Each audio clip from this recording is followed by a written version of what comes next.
go.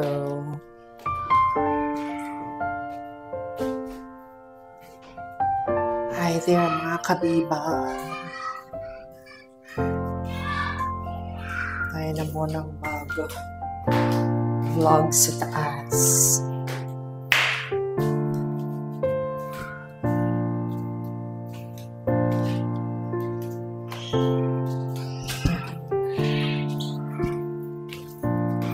Bagal? Bagal mo? Di mo Jalanis Morissette?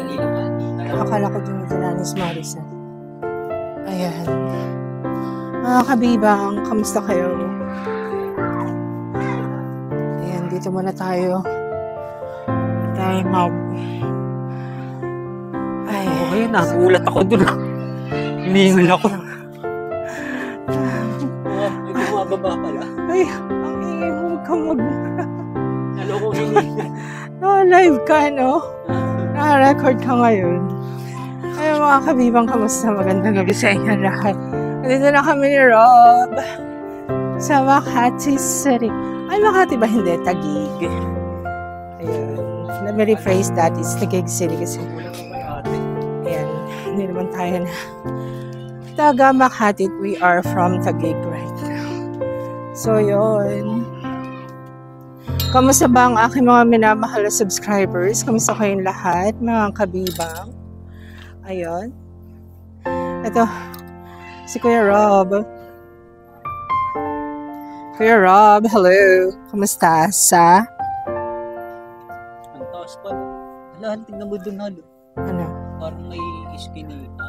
Saan? Ayun, daanan ba yan? Nakapalabas, pagaling siya. Wait, nakabukas ba yung ilaw ng ating ano? Yes, nakabukas. Yung ilaw? Hindi eh.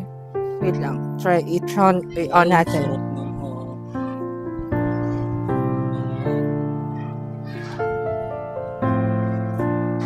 Ba't ayaw niya mag-on ngayon? Nakakaloka naman yan.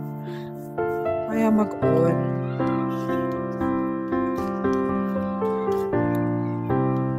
There go. Mahal dito tayo. Ayan, naka-on na yung ilaw. Tama, Rob. Naka-on na yung ilaw. Ah, sakit sa matahan. Diba? Oo, nakabukas. Ayun. So yan mga kabibang, andito kami sa taas, sa rooftop. Ang airplane. Ayun. Kamusta ba kayo? Mga kabe. Ayun. Nakakaloka ang mga ganapan na nangyayari sa ating gobyerno. Nagkakagulo sila, di ba? Ay, hindi ko alam kung paano ba maaayos ang ating buhay. Dahil dito sa ating mga politiko na ito na puro sila politika pero hindi nila nire-resolve kung paano mabibigyan ng magandang kabuhayan ang ating bayang minamahal na Pilipinas, di ba? Ay, ewan ko sa kanila. Ayan, ang mga bata sa baba nila. Ayan sila, diba? Ang lakas ang hangin dito sa taas, promise. Ewan ko lang kung magiging maganda ba yung ang pag-re-record ng ating video using our microphone. And ito, ginamit ko yung gimbal kasi i-check ko kasi ito si Rob. Binagsak yung ating gimbal. Kaloka to eh.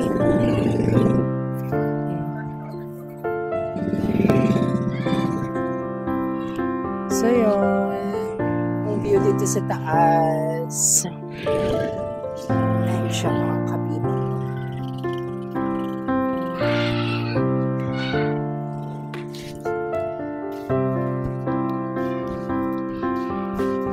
Ayun ang aming opisina. Off ko ngayon. So, bukas balik and then Friday, Saturday, Sunday. Ngayon pala is naka-leave ako. And then, Friday, Saturday, Sunday, day off. Ang lola ninyo, nagmamaganda. Ayan. Promise na miss ko doon sa sa naig.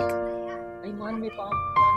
Yung mic mo kaya, Yung kabit mo yan sa t-shirt mo. kitang-kita dito yung ilaw ng fountain, no? 'Di ba sa fountain yun, yung umiilaw na yun. Ayun. Alin? Ayun no, doon sa may office nyo.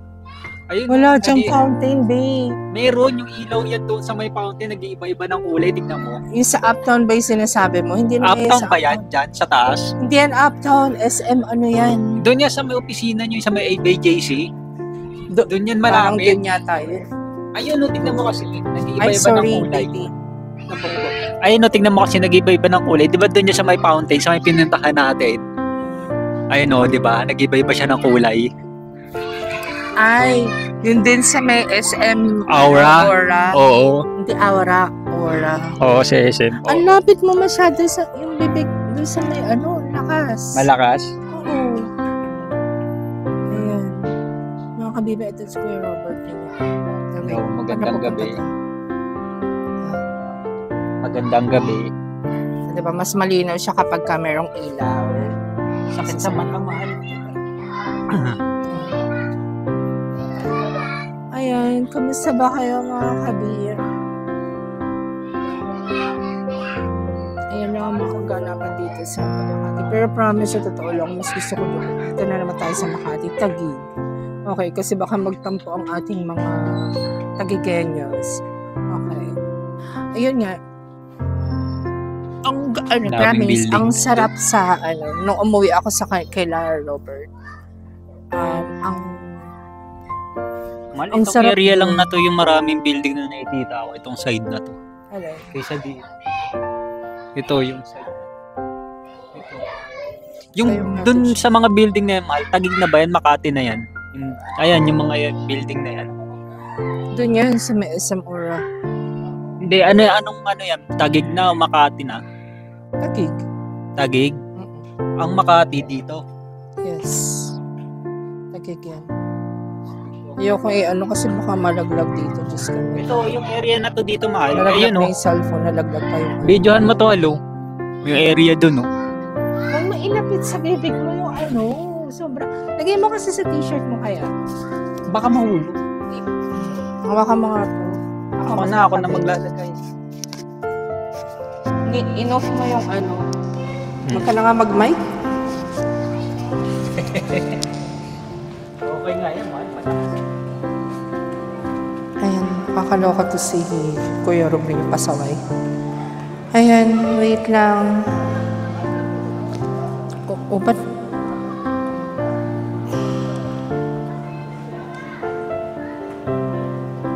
Wait na nga kabe ha. Ba't ako nagkaroon ng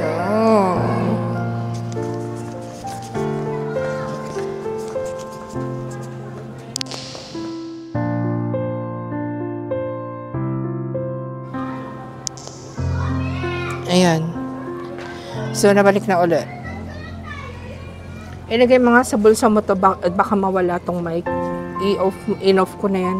Hindi ka marunong maggamit ng microphone. Hawakan ko na lang. Ayan mga kabe. Yan nga, yung naikukwento ko sa inyo kanina. Ang sarap talaga sa naig. Kasi, number one, kapag kagabi, ang lamig. Hindi mo na kailangan mag-aircon. Tamang electric fan lang. Ang sarap ng tulog mo. And, here kasi, since dito kami, nagre-rent kami ng apartment. Sa loob is, mainit. At saka kasi, yung bintana niya is sa harap lang. Pero dito sa may gilid, at saka sa may likod, wala siyang bintana. Kaya sobra niyang init. Hindi nakakapasok yung init. Yung lamig sa loob ng kwarto mo. Kaya, napaka-stuffy ng feeling sa loob ng room.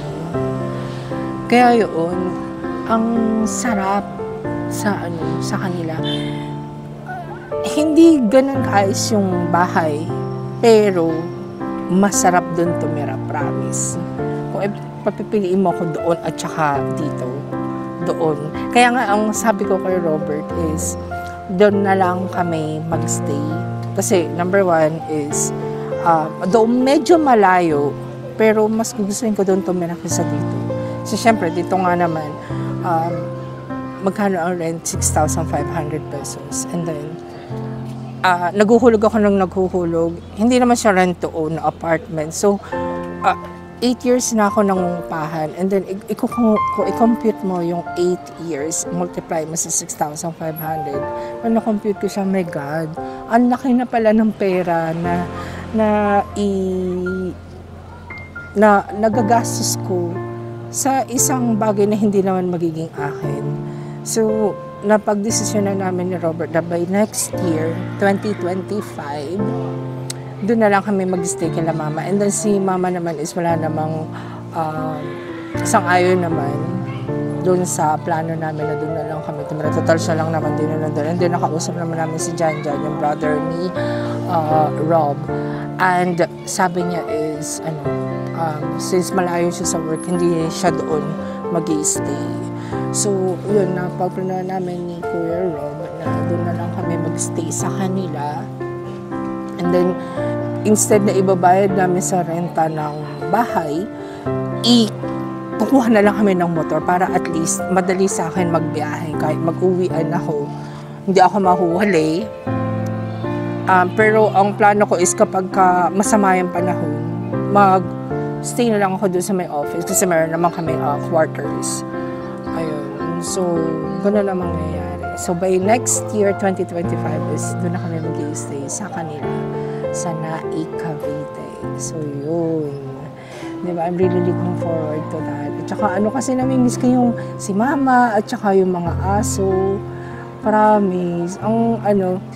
Ang sarap sa kanila tumira, sa totoo lang. At saka napansin ko, ang mura ng bilihin. Kumpara man nandito, sobrang mahal dito talaga, sa totoo lang. Yung mga gulay, halos kalahati lang yung presyo doon. Kasi for example dito ang presyo dito ng dahon ng ampalaya, my God, 20 pesos isang bungkus na napaka-onti, promise. Doon, 10 pesos lang yung isang bungkus ng talbos ng ampalaya. Siya, promise, makakatipid ka kasi nga ang mura ng mga bilihin. Lalo pati sa mga pagkain. At saka doon, bumili ka ng 50 pesos ng ulam. Ang dami ng serving. Dito, 70 pesos. Meron din naman 50 kaso ang late ng serving, syempre, di ba?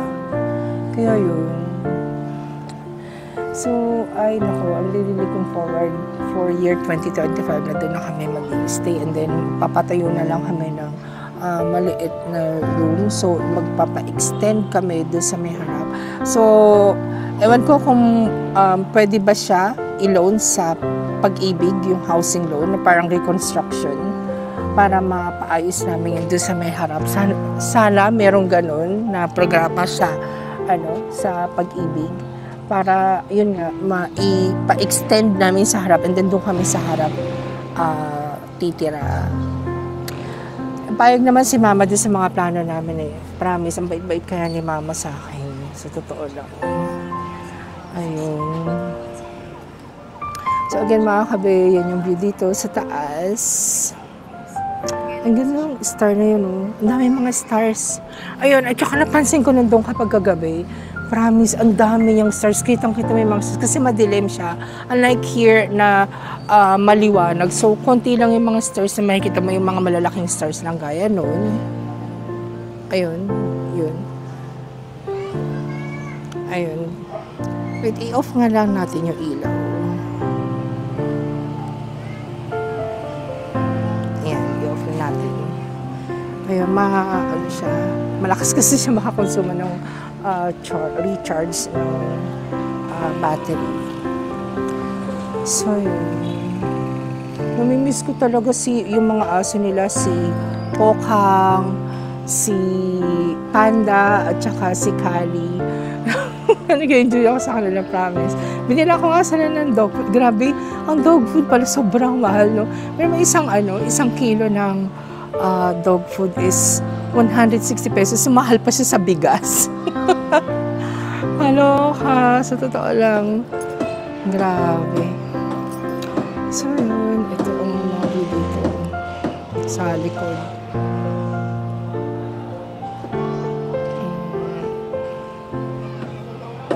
Ayan, mamaya nga i-check ko itong aking gimbal kung okay ba yung mga videos. Kasi pansin ko dito sa gimbal na to. I will be very straightforward, ha. Parang mas mauga, maalog kapag ginagamit ko yung gimbal. Pero kapag hindi ko ginagamit yung gimbal, as in talagang yung hand mode lang, mas mas stabilized yung video compare mo dun sa ginamitan ng gimbal. Di ba? Kaya nag-gimbal para may stabilize yung videos. Pero, well, ewan ko siguro, depende yun sa brand ng gimbal na ginamit mo. So, well, hindi naman ako sponsor nitong TNW. Pero, ang ka lang kasi is, nag-post ako ng videos about this gimbal. And, ewan ko, basta. Ay, ang lakas ng ng motor, my God. Sakit sa tenga. Ayan. So, mamaya ipopost ko tong video na to sa aking YouTube channel. And we will try na mag-live mamaya, but I'm still thinking of what type of topic we're gonna be talking about, whether it's gonna be politics. Kasi yung gusto ko ba na maging aware tayong lahat sa kung ano man ang nangyayari sa ating kapaligiran. Number one is kailangan natin hindi ako sa politiko. Hindi akong balak mag-enter sa politics. Pero yung sa akin is kailangan lang talaga na maging aware tayo kung ano man yung tunay na nangyayari sa ating kapaligiran. Yung gobyerno natin, grabe, sobrang sama ang gulo-gulo nila, sobra, di ba? Sobra yung pamumulitika na ginagawa nitong ating administrasyon. At mapapansin nyo naman, di ba, sila yung gumagawa ng kaguluhan sa bansang Pilipinas. Kaya dapat tong mga to ay mapatalsik na. And based dun sa napanood ko na videos ng mga ex-AFP generals, is ang plano nila by 30th of November, panunumpain nila si Sara Duterte, si VP Sara Duterte, let me rephrase that, VP Sara Duterte, na siya ang presidente ng bansang Pilipinas. Why? Kasi naman, ang presidente natin is not performing very well. Bangag na bangag ang kanyang mga decisions. And hindi naman siya ang tunay na nagdi-decide para sa ating mga Pilipino at sa bansang Pilipinas, kundi yung kanyang asawa at si Tambaloslos.